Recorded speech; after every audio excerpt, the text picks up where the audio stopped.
Hi అండి. నమస్తే. Welcome to Saraswati foodies and vlogs. నేను సరస్వతి తోట. ఈరోజు రెసిపీ వచ్చేసి పండు మిర్చితో నాటు గోంగూర పచ్చడండి. చాలా అంటే చాలా టేస్ట్‌గా ఉంటది.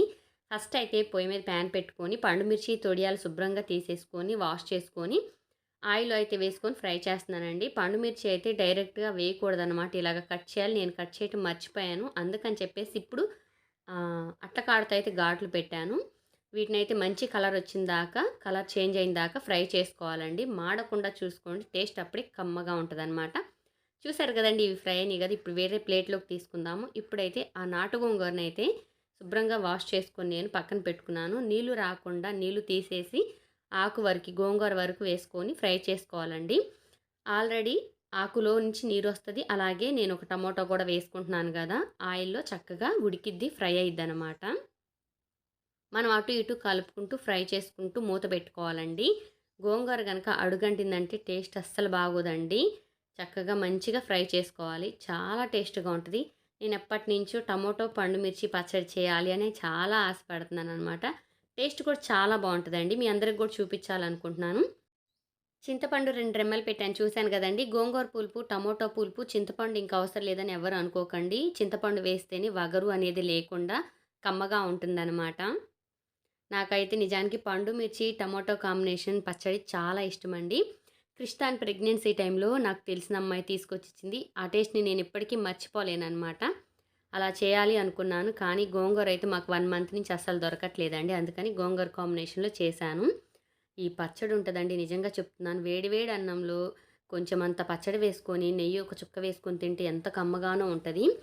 రోలు శుభ్రం చేసుకున్న తర్వాత గోంగూరను ఆరబెట్టుకొని పచ్చడి అయితే నూరుకోవాలండి. నేను శుభ్రంగా వాష్ చేసి పెట్టుకున్న, ఆరబెట్టుకున్న రోల్లో పండుమిర్చి వేసి దంచుతున్నాను. పచ్చళ్ళు చాలా కమ్మగా ఉంటాయండి. రోట్లో చేయాలంటే చాలా కష్టంగా ఉంటది. పర్లేదైనా ట్రై చేయాలనమాట. మనం రోట్లోనే చేసుకోవాలి. ఇలాంటి పచ్చళ్ళు అప్పుడే టేస్ట్‌గా ఉంటది. కరివేపాకు 2 రెమ్మలు వేసుకుంటున్నాను. పండుమిర్చి మెత్తగా మెదిగిపోయినాయి కదా!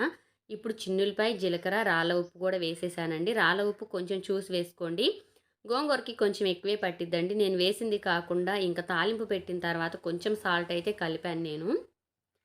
చిన్నులపాయ, జీలకర్ర, రాళ్ళ ఉప్పు, కరివేపాకు కలిపి దంచేస్తున్నాను. నార్మల్‌గా అయితే లాస్ట్‌లో వేసుకోవచ్చు. గోంగూర ఆల్రెడీ మెదిగిపోయింది కదండీ! ఇంక మనం కొంచెం సేపు అట్లాగా దంచుకుంటే సరిపోయిద్దనమాట. పండు మిర్చిలో వేసుకొని. అందుకని వీటిని ముందుగా వేసేసాను నేను. నాకైతే చేతులు నొప్పులొచ్చేసినియండి. అందుకే అంత స్లోగా దంచుతున్నాను.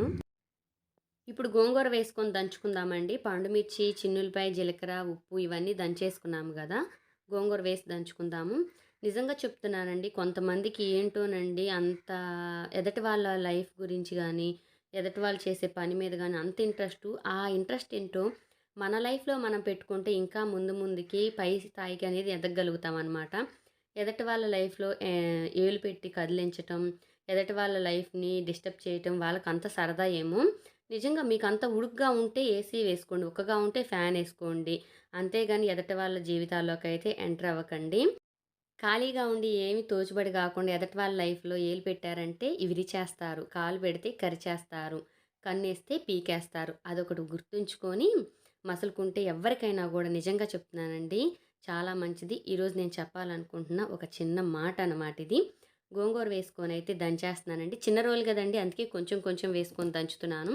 మీరు గుర్తుంచుకోవాల్సింది ఏంటి అంటే ఈ వీడియో మొత్తంలో గూడా ఎవరైనా సరే ఖాళీగా ఉన్నామని ఎదటి వాళ్ళ జీవితాల్లోకి ఎప్పుడు వేలు పెట్టకూడదు. ఎవరైనా సరే అండి, నిజంగా చెప్తున్నాను. కొంతమందికి ఇది అర్థమయ్యి తెలుసుకుంటారా అనుకుంటున్నాను. కొంతమందికి అర్థం కాకపోయినా మనం ఏం చేయలేమండి. నేను గోంగూర అయితే దంచి వేశాననమాట.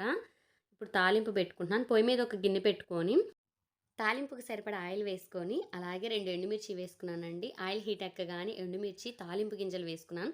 తాలింపులు చిటపటలాడుతున్నాయి గదండీ! ఇంగువ కూడా వేసుకున్నాననమాట, ఒక చిన్న స్పూను. ఇప్పుడు కరివేపాకు వేసుకుందాం. చిన్నులపాయ ఉంటే వేసుకోండి. నా దగ్గర ప్రస్తుతానికి లేదు. కానీ చాలా కమ్మగా ఉంటది.